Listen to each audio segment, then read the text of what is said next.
उम्मीद करता हूँ आप लोग काफ़ी ज़्यादा अच्छे होंगे। यहाँ पर कई दिनों बाद मैं एक अपडेट ला रहा हूँ वीडियो के थ्रू, लगभग 3 महीने बाद। आपको जैसे पता है पिछले 1-2 साल से कई सारे इकोनॉमिक इवेंट हो रहे हैं, जैसे कि रसिया यूक्रेन, इसके बाद यहाँ पर आ जाता है इजराइल और पैलेस्टाइन, और इसके अलावा अपना यहाँ पर इंडिया, पाकिस्तान और बांग्लादेश तो है ही। इसके अलावा यहाँ पर चाइना और ताइवान और जापान, ये सब के इशूज़ देखने को मिल रहे हैं पिछले कुछ सालों से या फिर महीनों से। और इन फ्यूचर जिसमें इशूज़ नहीं दिखे उनमें हो सकता है आने वाले समय में इशूज़ आ जाए। तो इस केस में देखिए अभी ऐसा सिचुएशन बन रहा है जिसे हम वॉर सिचुएशन भी कह सकते हैं। और एज पर एस्ट्रोलॉजी आने वाले समय में समय थोड़ा सा और ख़राब होने वाला है।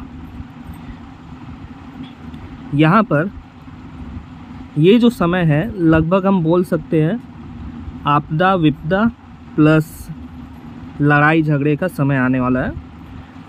आने वाले 3-4-5 सालों में 2030 तक का समय थोड़ा सा ख़राब हो सकता है। तो इस सिचुएशन में देखिए वॉर इकोनॉमी काम करना शुरू कर देगा। वॉर इकोनॉमी में कुछ पार्टिकुलर सेक्टर्स होते हैं जो कि काफ़ी अच्छा परफॉर्म करते हैं। अब इन सेक्टर्स के बारे में मैं आपको बताने वाला हूँ जो इस वॉर इकोनॉमी में काम करेंगे। तो सबसे पहले तो वॉर इकोनॉमी में कौन कौन से सेक्टर्स काम करने वाले हैं उनके बारे में आप जान लीजिए। यहाँ पर जैसा कि आपको पता है जब भी कोई बड़ा वॉर होता है कहीं भी, चाहे वर्ल्ड वॉर हो या कोई भी रीजनल वॉर हो, उस केस में सबसे पहले तो ऐसे मटेरियल्स लगते हैं, ठीक है। इसके अलावा एरोस्पेस के मटेरियल्स लगते हैं या प्रोडक्ट लगते हैं, और इसके अलावा राइफल्स वगैरह भी लगते हैं। तो सिंपल भाषा में कहें तो डिफेंस इक्विपमेंट्स लगते हैं। तो जब वॉर सिचुएशंस बनते हैं तो उस केस में डिफेंस सेक्टर बूम करने लग जाता है। जैसा कि वर्ल्ड वॉर 2 के समय में यूएस इकोनॉमी ने काफ़ी ज़्यादा वेपन्स बेचे थे, जिसकी वजह से यूएस इकोनॉमी को काफ़ी ज़्यादा फ़ायदा हुआ था। तो उस समय में जिसने डिफेंस में इन्वेस्ट किया था उन्हें वर्ल्ड वॉर 2 के समय में काफ़ी इन्वेस्टमेंट पर रिटर्न मिला। तो सबसे पहला सेक्टर आप इसे देखिए। तो सबसे पहला इम्पॉर्टेंट सेक्टर जो हो जाता है वो हो जाता है डिफेंस सेक्टर। इसके अलावा जब वॉर होता है तो कैजुअलिटीज़ होती है, मेडिसिन्स की ज़रूरत पड़ती है। तो इस केस में यहाँ पर सेकंड जो मोस्ट इम्पॉर्टेंट सेक्टर हो जाता है वो हो जाता है फार्मा या फिर हेल्थ केयर सेक्टर। यहाँ पर फार्मा या हेल्थ केयर सेक्टर भी काफ़ी ज़्यादा इम्पॉर्टेंट है, क्योंकि जैसे ही वॉर होगा वैसे ही कैजुअलिटीज़, लोग मरेंगे, लोग घायल होंगे, जवान शहीद होंगे। तो इस केस में फार्मा सेक्टर्स में काफ़ी ज़्यादा बर्डन आएगा। तो इस बर्डन की वजह से फार्मा सेक्टर में इकोनॉमिक बूस्ट आएगा। तो इस कारण से फार्मा सेक्टर्स भी काफ़ी ज़्यादा इम्पॉर्टेंट हो जाता है, क्योंकि फार्मा या फिर हेल्थ केयर सेक्टर काफ़ी ज़्यादा सपोर्ट करता है वॉर में। तीसरा सेक्टर यहाँ पर आ जाता है मेटल सेक्टर। अब देखिए मेटल सेक्टर कितना इम्पोर्टेंट है। यहाँ पर इतने बड़े बड़े जो प्रोडक्ट्स बनेंगे, चाहे वो टैंक हो या फिर शिप हो या फिर एयरप्लेन हो या वारप्लेन हो, उन सब में मेटल लगता है, ठीक है। मेटल्स में भी हैवी मटेरियल्स लगता है, जैसे iron, steel, copper, zinc, aluminium, ये सब मेटल्स लगते हैं।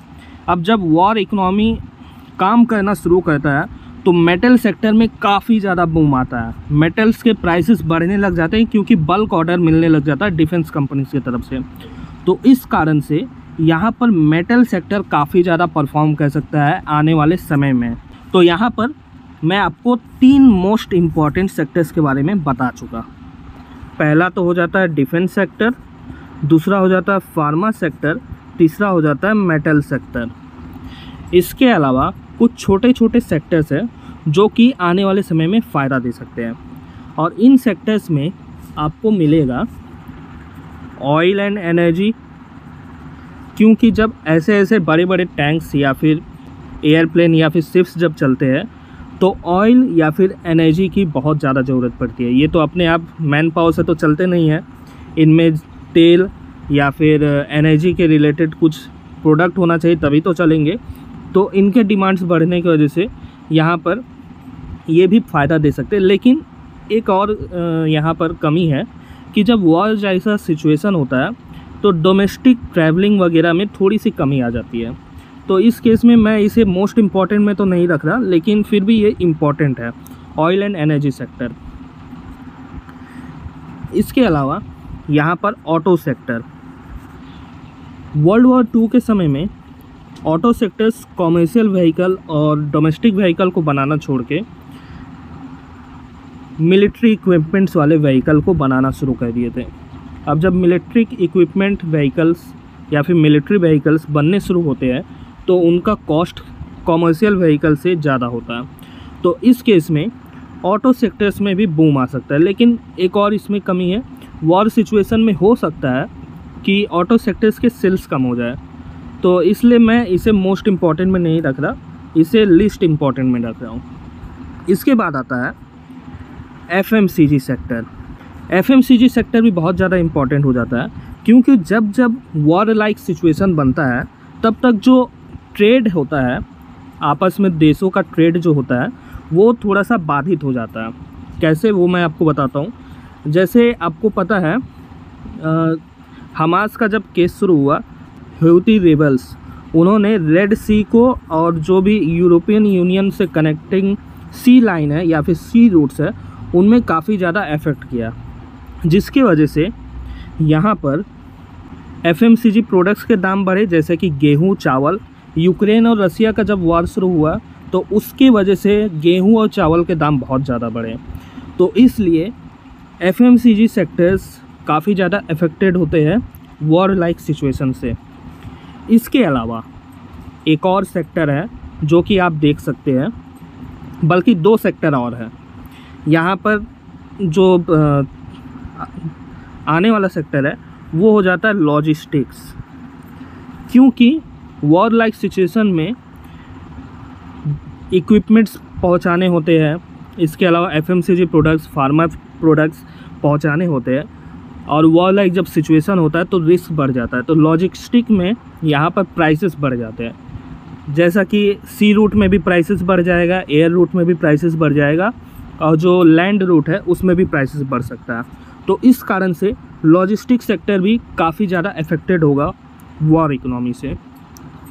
इसके बाद एक और सेक्टर है, मेरे हिसाब से ये लास्ट सेक्टर है जो सबसे ज़्यादा अफेक्टेड होगा, और वो है इंश्योरेंस सेक्टर। क्योंकि जब जब ऐसे सिचुएशन बनते हैं तब इंश्योरेंस का प्राइसेस जो होता है वो बढ़ जाता है। इंश्योरेंस कंपनीज प्रीमियम ज़्यादा कलेक्ट करना शुरू कर देती है। तो इस केस में इंश्योरेंस सेक्टर्स को भी प्रॉफिट हो सकता है ज़्यादा प्रीमियम कमा के। जैसा कि आपको याद होगा, कोरोना वायरस के समय में इंश्योरेंस के प्राइसेस बढ़ गए थे और नए नए स्कीम्स चालू हो गए थे, उसकी वजह से इंश्योरेंस कंपनीज को थोड़ा फ़ायदा हुआ था। तो ऐसा फ़ायदा इन्हें दोबारा से हो सकता है, क्योंकि इस बार ये इंश्योरेंस जनरल इंश्योरेंस भी होगा, जैसे कि सी रूट्स के जो मटेरियल्स होते हैं उनमें इंश्योरेंस होता है, तो जनरल इंश्योरेंस भी होगा। इसके अलावा लाइफ इंश्योरेंस या फिर हेल्थ इंश्योरेंस का बेनिफिट भी इन इंश्योरेंस कंपनीज़ को हो सकता है। तो ये थे मेरे हिसाब से कुछ बेहतरीन सेक्टर्स जो आने वाले 5 से 8 सालों में काफ़ी ज़्यादा रिटर्न दे सकते हैं। लेकिन यहाँ पर मैं कोई गारंटी नहीं दे रहा हूँ कि ये सेक्टर्स आपको रिटर्न देंगे। जैसे सिचुएशन बनेंगे उस हिसाब से इन सेक्टर्स में आपको रिटर्न देखने को मिलेगा। अगर आपको ये एनालिसिस करेक्ट लगा है या फिर कुछ अच्छा लगा है तो आप इसे अपने इन्वेस्टर्स के साथ ज़रूर शेयर करें, या फिर अपने फैमिली मेम्बर्स या फिर कलीग्स के साथ ज़रूर शेयर करें, और इस वीडियो को ज़रूर लाइक करें। और ऐसे ही इन्फॉर्मेटिव वीडियोस के लिए मनी सेट या फिर मुझे आप फॉलो कर सकते हैं।